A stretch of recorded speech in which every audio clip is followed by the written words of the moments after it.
Labas, aš Rima, interjero dizainerė. Mes dabar esame Montismagijos naujoj parduotuviai. Kaip matot, čia dabar lentpjūvė tokia biškė atrodo, bet žinokit, bus labai gražu. Čia tokios lentos nemažos. Suradau Skelbiu LT, senukas pardavė savo nupjautą medį, topolis. Labai didžiulės lagės tokios, iš kurių bus gražus stalviršiai. Surast buvo viena, bet parsivežti iš ten. Tai gerai, kad mums padėjo Kasparas, kuris labai sunkiai jas kėlė į autobusiuką, vežė kažkur ten iš Alytaus ar dar toliau, parvežė čia. Dabar aš ant jo piešiu, ką reikia išpjaustyti ir Kasparas pasidarbuos toliau. Idėją su medžiu parsivežiau iš Japonijos.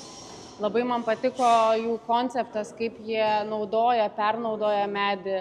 Tokio industriniai, modernioje aplinkoje, kaip čia, nauji pastatai, stiklas, plytelės, betonas, medis sušildo labai interjerą. Montismagijos ir konceptas yra tas jaukumas, saugumas, rūpestis klientais. Tai medis būtent ir šildo, žinot, kaip kalnuose būna namelis, kur yra šalta, įeini ir ten taip jauku, šilta, taip fainai, tai noriu ir čia sukurti tokią aplinką.